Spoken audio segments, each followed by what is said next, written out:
Sorry, glitched for a second. Okay, I promise within the next 3 minutes I'll have it. Hello, Internet. My name is Ayla Tesler-Mabe, and today I'm going to teach you how to play the Lynyrd Skynyrd classic, Sweet Home Alabama. This is a great place to start. You can start hearing the song come across by aligning the harmony. So, what am I playing? D major. That's the open D string, 2nd fret, 3rd fret, 2nd fret. And then I'm playing this lovely chord called C add 9. That's 3rd fret on the A string, 2nd fret on the D string, you leave the G string open, and then 3rd fret on the B string, 3rd fret on the high E string. And luckily for us, G major is a movement away. You take your middle finger, move it down to that 3rd fret on the low E string, and move your index finger down to the 2nd fret of the A string. So you could hold each chord for 2 beats, and then play that G major chord twice. So we have G major, C add 9, G, G. So we're going to start incorporating some of the movement that makes the original part what it is, though of course a more simplified version. Still sounds pretty cool.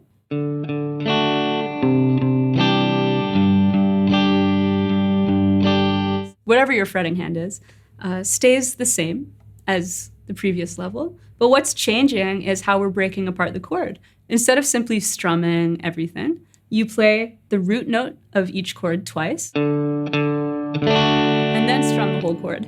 Root, root, strum. C add 9, the root note's on the A string. And then G major, the root note is, of course, here on the low E string. Let me do that slowly.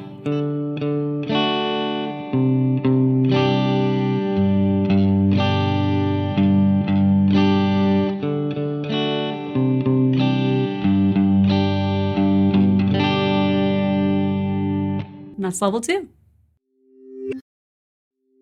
We're going to start to arpeggiate the chords. What I mean by that is we're going to break them apart even further. So, with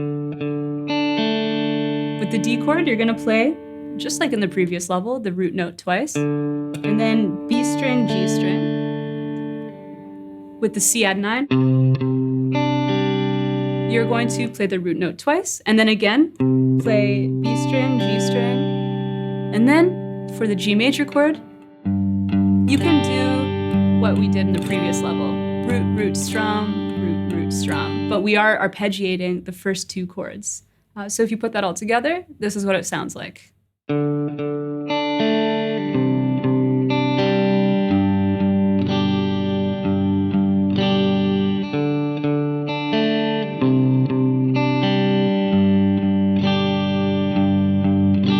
And that's level 3.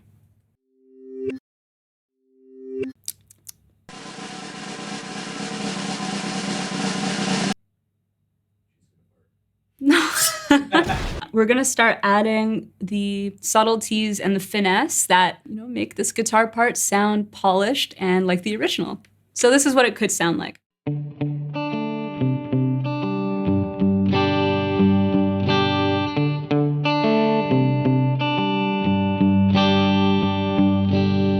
So what am I doing?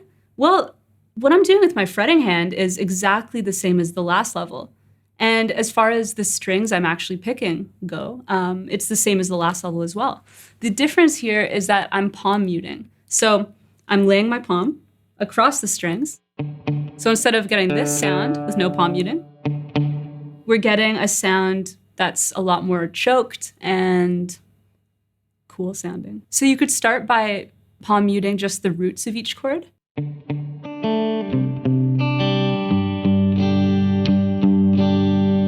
And then once you're comfortable with that, you could try rolling your palm down a little more to cover the rest of the chord. And you can play around with how muted you want it to sound. Like, for example, that's super muted. That's probably a little more muted than I'd want.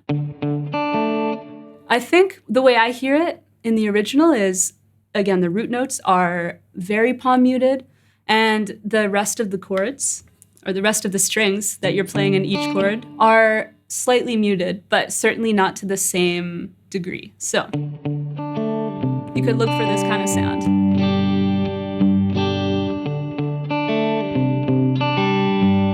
And already, this is starting to sound polished and awesome. So that's level 4. I keep feeling like there's like something that's coming up from here, like a ghoul. Did someone hire an exorciser?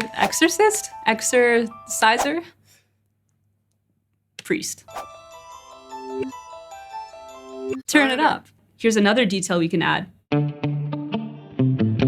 When you get to the C add 9 and the G major chord, we're gonna add some ghost notes. What I mean by that is between the 2 times that you're picking the 3rd fret, you're gonna add the open string. And then you do the same thing on the low E string when you play that G major chord. I'm essentially playing open, 3rd fret, open, 3rd fret. You can either just put an open string between the 2 times you play the 3rd fret, but you could also try playing an extra open string before. The point is to not overthink this. It's just to start exploring this way of playing, adding ghost notes and these really subtle in-between notes. Now, the last most essential detail to add to really bring this guitar part to life is all of the fills that are added throughout it. That's why the part feels so lively and so full of movement. Let's first learn the iconic fills that are played in the intro.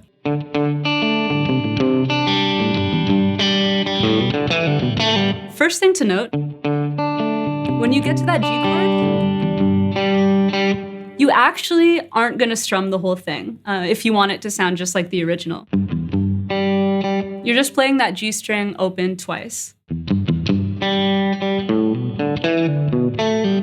How do you play this fill? Well, you start with the open A string, hammer on to the 2nd fret, and then you play the open D string, and then do a pull off from the 2nd fret to the open D string. Then you land on that 2nd fret of the A string.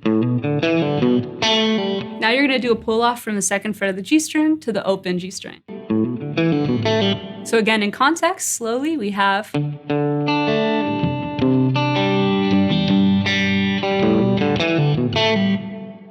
cool.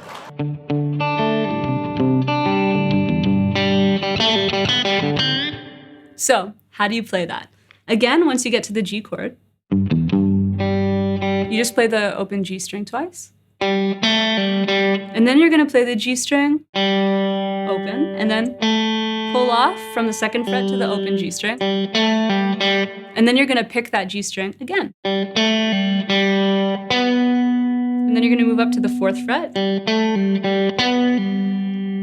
And this time when you pull off, you're gonna play the open D string after. And then you're gonna do a whole step bend on the 5th fret of the G string. There's more to it. The pinch harmonics.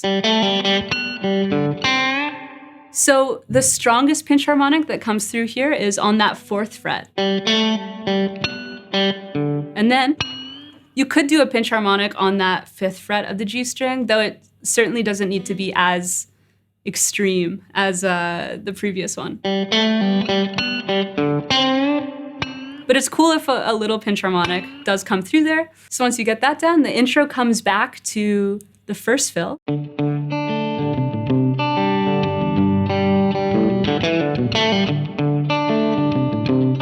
it ends like this. With this nice little fill, where you hammer on from the A string to the 2nd fret, and then you play open D string, open G string.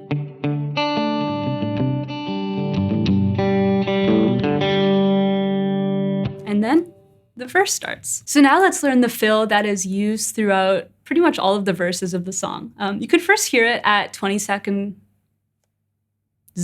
You can hear it at 26 seconds into the song in particular if you want to check out what I mean, but this is what it sounds like.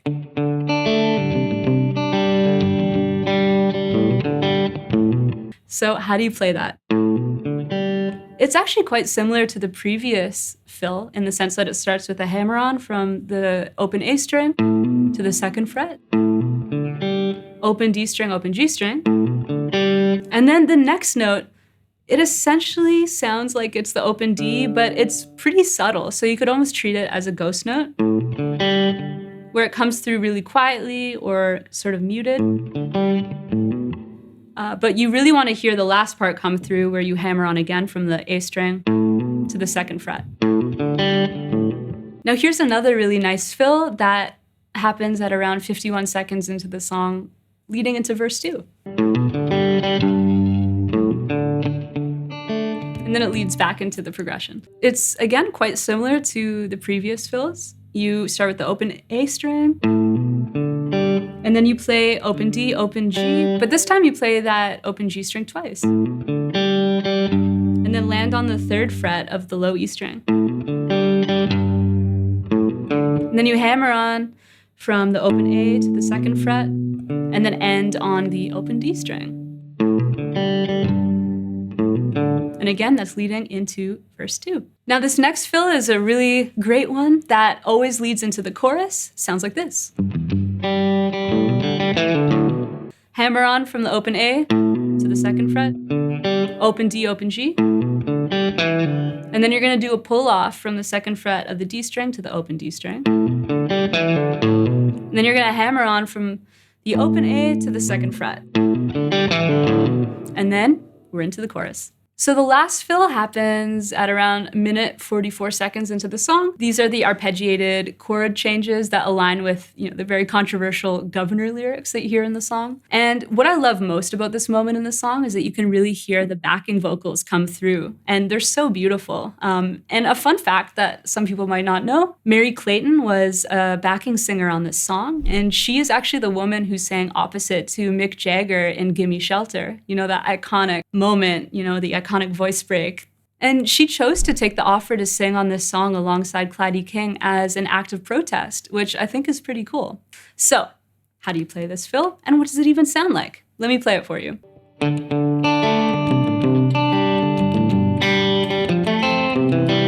So how do you do this? Well, you first run through this F major triad, playing the 3rd fret of the D string, 2nd fret of the G string, 1st fret of the B string. And then you play this C major triad where you can simply move your 2nd and 3rd fingers down a set of strings to the A string and the D string and leave the G string open. So we have. And then the song continues as usual. All right, so that was Sweet Home Alabama in 5 levels, and I would love to know, does this style of learning a song work for you? What level did you end up at? Do you love it or hate it? I'm asking you so many questions. Basically, I just want to know what you thought and if there are any other songs you'd like to see me break down like this. Most of all, I hope you have a great day.